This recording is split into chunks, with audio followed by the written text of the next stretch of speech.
Commissioner McLennan, about that, and he admitted that CBP violated federal law.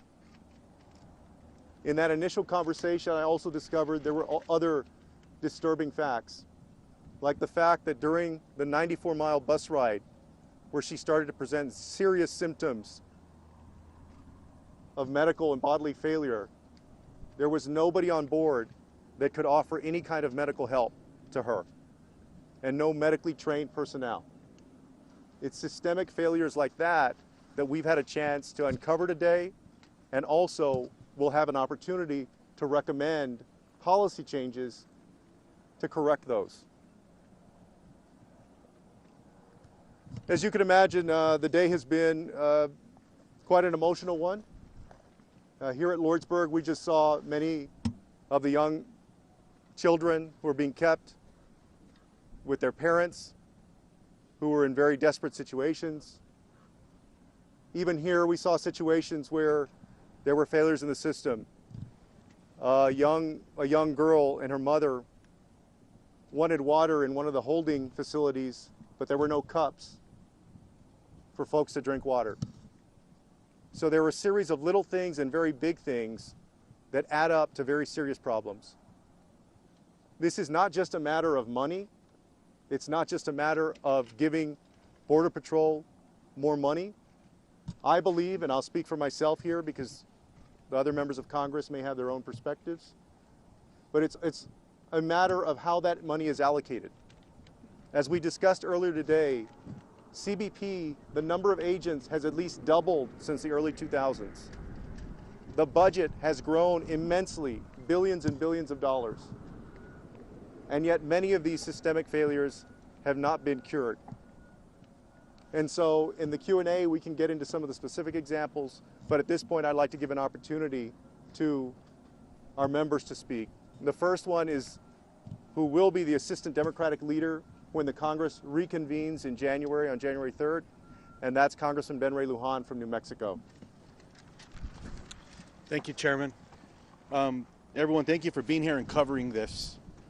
The only way that we continue to bring accountability is by telling these stories. So you being here makes such a big difference. As Chairman Castro shared with you, I wanted to include some of our specific observations as we travel to Antelope Wells and here in Lordsburg. Starting with water contamination issues, no running water, no area to bathe, no water to cook in Antelope Wells. Not just for the undocumented immigrants, these asylum seekers, but also for the agents. We found out that the food provided both at Antelope Wells and here in Lordsburg to the asylum seekers is granola bars, small juice boxes, and frozen burritos. And what I would describe as inhumane holding cells where we saw children with adults in overcrowded facilities with a shared toilet. Open. Completely open. In Antelope Wells, 2 porta potties, not just for the agents, but for the hundreds of undocumented immigrants and asylum seekers that are coming in as well. What's apparently clear is that there needs to be an independent investigation. And when I asked the commissioner if he would support a congressional investigation, his response was he would welcome it if necessary. Well, it's abundantly clear after today it is absolutely necessary. And with that, I'll turn it back over to Chairman Castro. Next, we'll have Congressman Al Green of Houston. Thank you, Mr. Castro. What I saw in this facility is unbelievable and unconscionable. The SPCA would not allow animals to be treated the way human beings are being treated in this facility. There are 2 sets of victims in this facility. The women and children who are here being processed and the officers who are having to process them. They are both victims. because to a certain extent, these officers are doing what they are told. They're following rules, regulations, orders. But it has caused them to be put in a position where they are hardening. To tolerate what I have seen is unthinkable. We as members of Congress have got to do more to make sure that this kind of facility is either shut down, or we've got to do more to make it a lot better than it is. Now to this baby. Just celebrated her 7th birthday, coming to America. Daddy, are we there yet? Coming to America, looking for help, fleeing harm's way. Are we there yet? Only to come to an untimely demise. This is an humanitarian crisis that is being treated as a law enforcement circumstance. The humanitarian crisis has got to receive the attention that it merits, and I place the blame where it belongs. The tone and tenor of all of this starts at the top. The President of the United States of America, when he came down those steps and he said those ugly things about persons from Mexico, as he said, he set the tone and tenor, and it has continued to degenerate and to cause people to suffer. We have a duty, a responsibility, and an obligation to stop this. This is inhumane. I have to repeat what was said. Some things bear repeating. Children, at least 85, it said 85 was the capacity. My guess more than 100, men, women, and children, stacked closer than you are, lying on top of each other, all over each other, and then having to use the facility in the presence of each other. What a disgrace! The richest country in the world. I'm not a doctor, but I know inhumanity and a need for better medical facilities when I see it. And I want to thank Dr. Ruiz. He asked the right questions at the right time, and he didn't let them off the hook. They had to answer, and we've got to answer to the American people. Mr. Chairman, I thank you. Thank you. And Congressman Green is right. There is a mass of humanity wrapped up in foil laying on the floor in this facility. Next, I want to ask Raul Reese, Congressman from California, Southern California, and emergency medical room doctor, to give us his perspective. Thank you, Chairman. Thank you for your leadership in bringing everybody here. I'm Dr. Raul Ruiz. I represent California's 36th district. I'm an board-certified emergency physician with training in humanitarian disaster aid from Harvard University and Pittsburgh Medical Center. And I think it's very important to really reflect on the loss of life that just occurred. It hits us to our most profound core, because as parents, we can only imagine the human suffering that's going on, not only with the father here, but imagine the mother in Guatemala and her children learning of the death of her daughter when she was full of hope that one day that she would live in a land of opportunity, safe from the violence and the persecution that perhaps she was facing in her country of Guatemala. And so it's very important that as members of Congress and leaders in the nation, that we set the tone by coming here and making sure that the administration, the American people understand that we care so much about human dignity and human life that we will come all the way here to investigate the loss of one child, the 7-year-old child that was under the custody and the care and the responsibility of the federal government. And that's what brings us here, because as agents and individuals, representatives of the people, making sure that government works for the people, we want to make sure that our sentiments and our values are reflected in that government. And what I found here is that there are some really serious systemic obstacles and problems and failures in a system to provide the care that a child so lovingly deserves when they're in our custody. When there is a loss of life in the emergency department, we always do a debrief and we ask ourselves in deep sorrow, one, what caused the death? Two, what could we have done differently that would have potentially helped prevent this death? And what are the lessons learned that we can do systemically to improve our ability to prevent death? And that's the approach that we're taking here to ensure that we learn from this situation. And I know that there are OIG reports, that there are other agencies that are come down, and I believe that there should be an independent investigation, a congressional investigation with further healthcare experts in order to identify what these systemic problems are. Now, when you ask yourselves what could have happened differently that could have perhaps saved this child's life, one is a complete vital signs and an actual physical examination on any vulnerable populations when a child comes in. You know, if it is true that the child had not eaten and was vomiting for several days, the child does not look normal when they present to the emergency department or anywhere. And a cursory physical exam to determine if the pulse is high or the fever, if she had a fever, anybody who's dehydrated is not happy, is not excited, they look really sick. At that point, perhaps a aeromedical evacuation could have been called and she could have still been alive. The other thing is to determine whether or not she was safe to be transported, right? In a distance that would take 3 hours to get to. So you would have to do another exam, another checkup, or have the equipment that would help in case anything happened. And it did. Reports of seizures were revealed, and there were some questions as to whether or not the agents had the appropriate training in the appropriate facilities, whether or not they even had the appropriate equipment. The child was laid on a flat table. I saw the equipment that was available here. They did not have suitable pediatric equipment for IV fluids, for resuscitation, for even monitoring.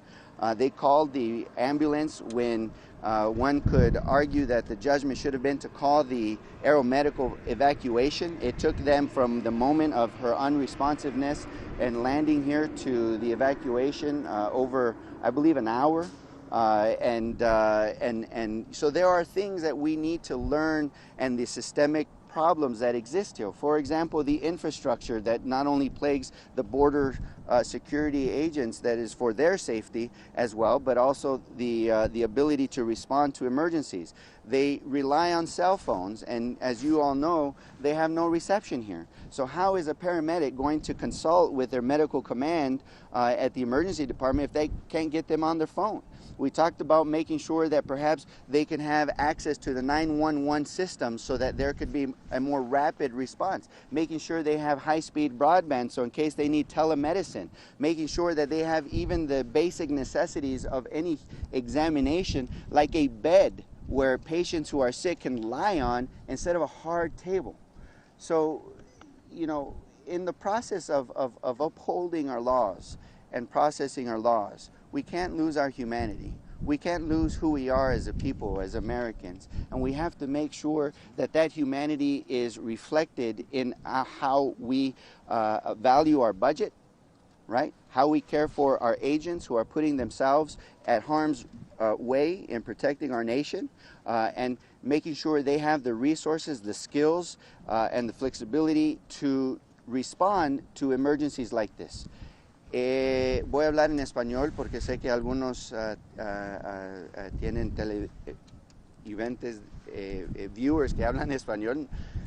Mira, yo soy médico de emergencia. Lo que sucedió fue una tragedia en lo más profundo que nos duele el corazón a todos nosotros padres, que cuando veamos a nuestros hijos y lo queremos, solamente podemos imaginar el dolor que tiene una madre escuchando las noticias que se murió su hija de 7 años.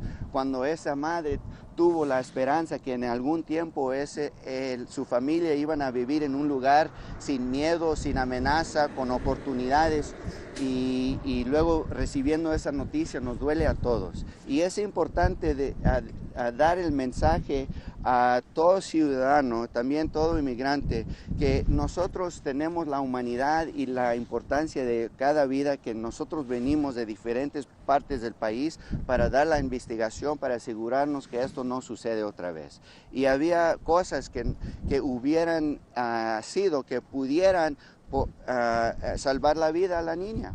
Por ejemplo, un examen físico, un examen tomando las señales de la temperatura, el pulso, el tiempo de respiraciones, y también teniendo todo el equipaje necesario para resucitar y monitorear, observar y hacer exámenes para a una niña o un bebé.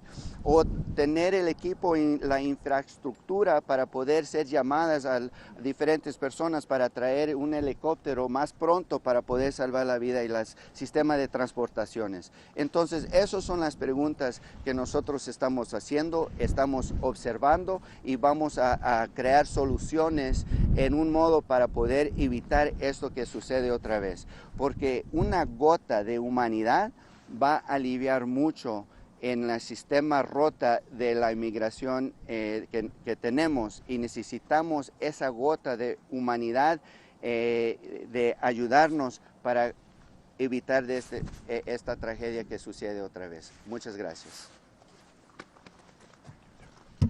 I'd like to invite now Veronica Escobar, who's Congresswoman-elect for El Paso. Thank you, Chairman, and thank all of you for being here and for shedding light on what is happening here on the U.S.-Mexico border. I am so grateful to my future colleagues and to the leadership of the Chairman for coming down to El Paso and to southern New Mexico to bear witness to much of what we in this community and in the El Paso community have borne witness to for a long time. I think that it's important to again reiterate that the tragedy has been very heartbreaking, and that today has been a very sad day for us. To see more children, more families who are put in concrete rooms in conditions that many of us believe are inhumane, and that are not reflective of the America that all of us know we can and should be. You know, the reality of what is happening today is a result of changes in the world. And we had this conversation with the CBP commissioner about how families really have replaced single men in coming across our border to seek refuge in the arms of our country. It's no longer necessarily simply economic migration that we're seeing, but we're seeing asylum seekers who are running for their lives, who are trying to save the lives of their families. These are not criminals, these are not people trying to do us harm. The families that we have seen today are people just like you and I, people who are looking for a better life, people who are looking for hope, and who unfortunately end up finding almost as much misery when they cross our borders as the misery that they fled.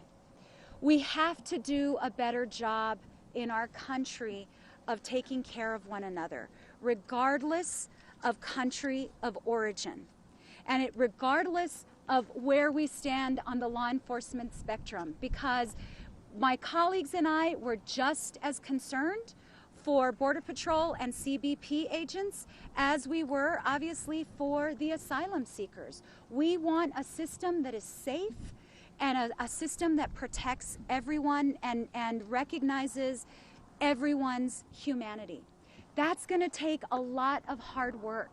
That's going to take a lot of hard work to getting to the root causes of why families are running to America. We need to understand that, and we need to address that. But when they come into our custody, we also have to recognize that we as a country have been criminalizing migration for a long time.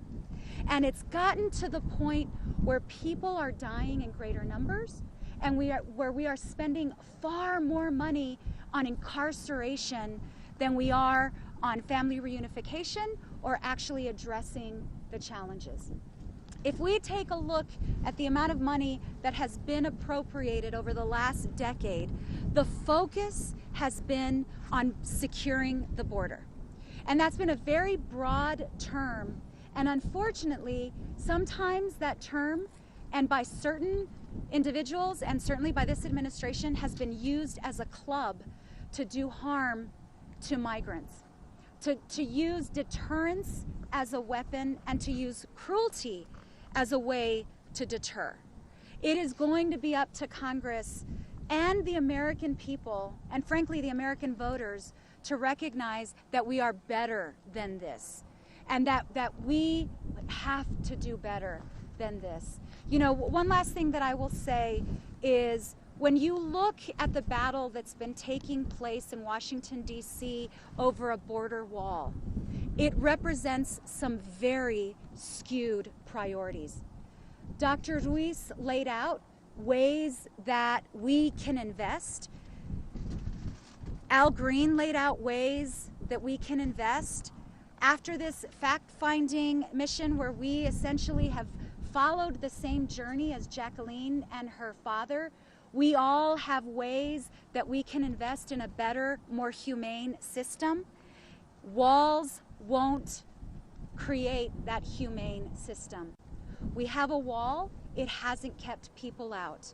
It has only, as the chairman said, pushed people out to more treacherous crossings. We need to learn lessons that have been deadly lessons and that have been tragic lessons. And that is why I am so grateful to my future colleagues for being here and shedding light on these lessons. I'm grateful to the journalists here. We need your help in continuing to shed light on all of this. Thank you. Next, I'd like to invite up Lou Correa, Congressman from California. Thank you very much. You know, it's sad that Jacqueline's death had to happen to bring all of us here again to refocus on the issue of the border and the border wall. And I say that with anger because as I think at Washington, what's going on right now, and we're talking about shutting down government unless we get a border wall. And I got to say, pull back a little bit. I just finished talking to management in there, and I just finished talking to border agents. And I asked them, what's going on? And they've told me, they said, in a very short time, we're going from stopping interdicting drugs to addressing asylum seekers, families. And they've told me, we're not ready. We don't have the facilities, very overcrowded. We don't have the trained personnel, EMTs. And when I said, what about the border wall? They said, we want better equipment, more personnel. We want to do our job. They said, that's what a border wall should be. Now, I got to tell you, none of those border agents are going to come out and say, this is my name, and this is what I think about the border wall. But their message is clear. We in Washington have to do our job. And our job is to take care of this country and to make sure that we take care of those asylum seekers. If I go back, when I do go back to Washington, I'm going to go and do my job. I sit on Homeland Security, and I'm going to make sure we have hearings on this issue. I thank the press. It's important that the people of America find out what's going on here in this part of the country. Thank you. Thank you, Lou. Next, we'll have Sylvia Garcia, Congresswoman-elect from Houston, Texas. Thank you, Mr. Chairman, and again, thank you for your leadership, and thank you to all my colleagues that are joining us here today. I just want to underscore 2 points. Number one, as Congressman Green said, this first, beyond everything, is a human tragedy. Today is International Migrant Day. Think about that.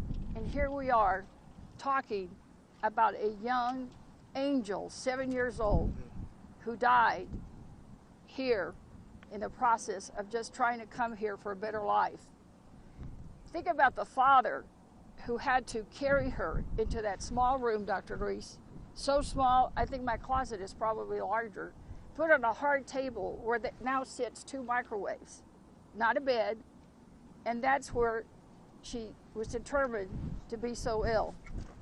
But also think about the mother who they had to find and give her word that her daughter has died. The daughter that she thought she was waving goodbye to come to a better world here in America.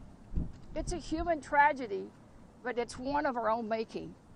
That's why we as members of Congress have to take responsibility and provide the oversight and the independent investigation that's necessary to get down to the bottom line. We have to look at this independently, from top to bottom, unfettered, transparent, so that the public can hear and know all the facts. I saw so many inconsistencies in some of the statements that were made today. As the chairman kept reminding us, there's still a bigger mystery. Frankly, I have more questions now than I feel like I got answers, because so often they were just being evasive. But the bottom line is, let's not forget Jacqueline, but let's get to the bottom of this to make sure that this just never ever happens again in this country. Thank you. And finally, we have from Chicago, Congressman-elect Chuy Garcia. Thank you, Chairman, y muy buenas tardes. As an immigrant boy who came through El Paso 53 years ago, I was moved to come with the Hispanic congressional delegation and our friends and allies today by the death of Jacqueline. I was moved because I wanted to get answers to the questions that have surfaced over the past week and a half since her death. But instead of finding answers, we leave here today asking more questions, especially the question of why the government agency responsible for caring for people who are in their custody has failed to adapt, to innovate, to be flexible, and to respond to the basic needs of little children, of families, mothers, and fathers in their custody. What we saw today was clearly an example of the lack of competency and the lack of resource investment to be able to respond adequately to this humanitarian crisis. It is a truly emotional day to see how human beings are being held here and how slow we are to adapt our response to this humanitarian crisis. Yes, we await the report of the Inspector General. Yes, we await the report on the autopsy, but it is clear that an independent investigation is warranted, and we will work for that as we consult the full caucus. But in addition to that, it is very clear that if we're to get at the root of why people are forced to leave their lands and their homelands, that we need a multinational, especially a binational effort to get at the roots of why people are having to leave the countries where they were born. Muy brevemente en español.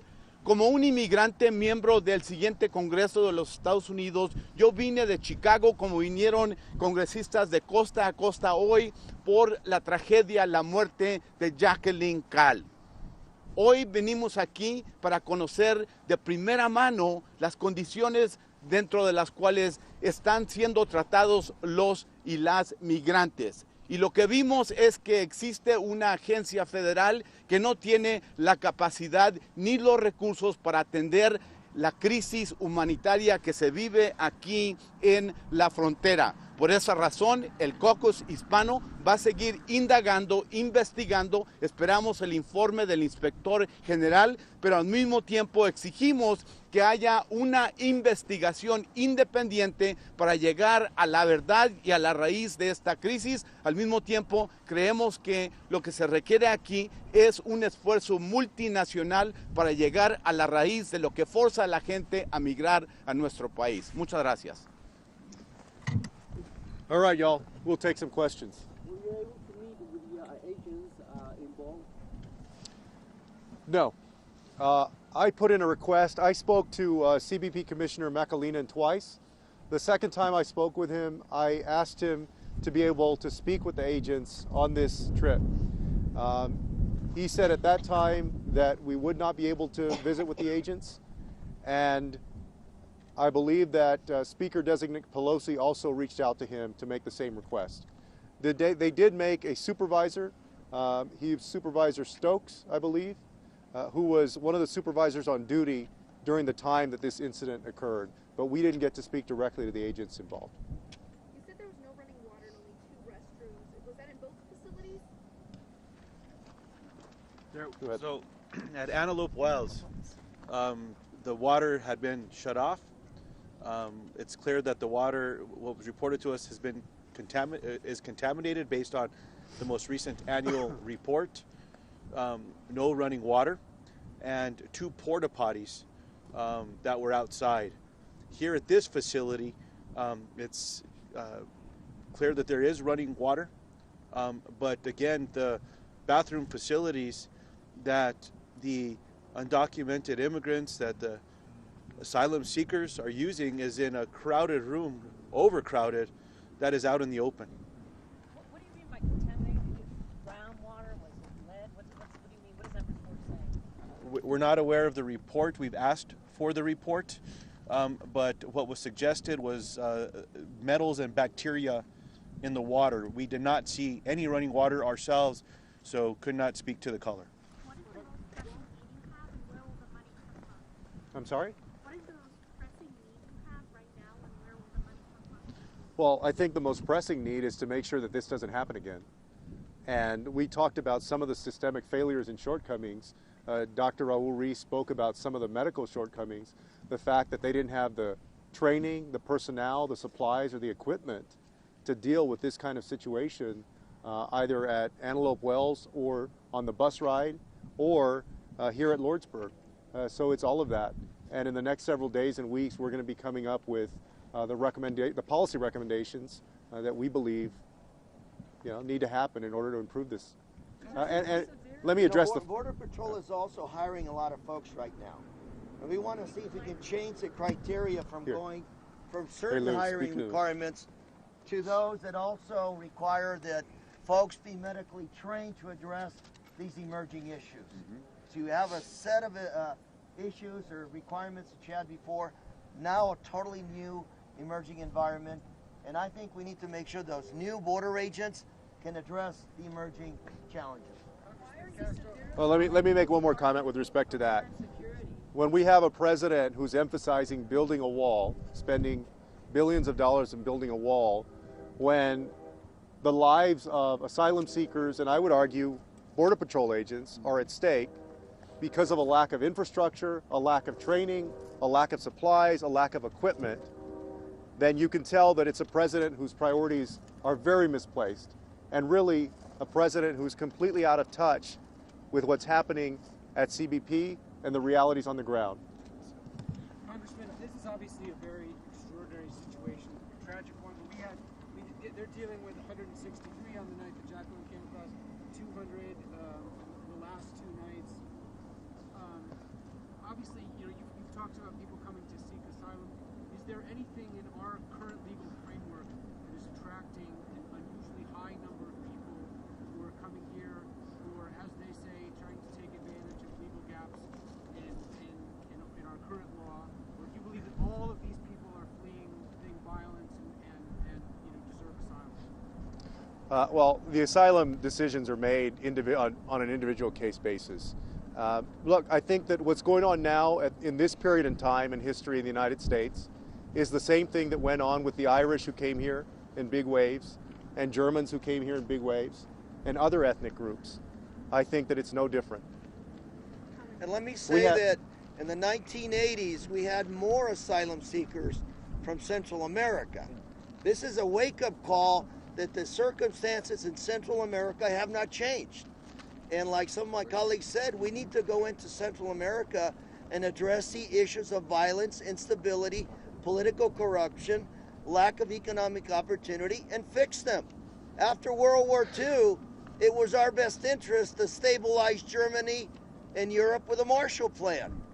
It is in our best national interest to stabilize the Americas as well. We need to start focusing on the basics. We have time for one more question because we have to get on the road. The criticism has been of the Trump administration that its immigration policy is forcing people into these more remote areas. But that's that's been going on for some time for various reasons. What is different about this particular situation that is Well, I mean, we can only go by what we're being told by CBP. And they've said that, for example, there were another over 200 folks that showed up this morning, very early this morning, in the morning hours. So they tell us that for this area and for the more rural parts, that it's an unusual occurrence. So we believe that a big part of the reason for that is because of the change in policy by the Trump administration. Congressman, do you Yeah, think go the ahead. commissioner should resign over this? I'll answer that in a second. Of course. We have a policy of rejecting the humanitarian crisis rather than accepting it and dealing with it. Since the Syrian war, we have spent over $1 billion to Jordan to help them manage the crisis. When we had the Cubans fleeing Cuba, we created a policy that allowed persons to just get 1 foot on American soil and then move on to a pathway to citizenship. We have not addressed the humanitarian crisis. We are still dealing with a law enforcement solution to a humanitarian crisis. We have to change our vision of what we're dealing with.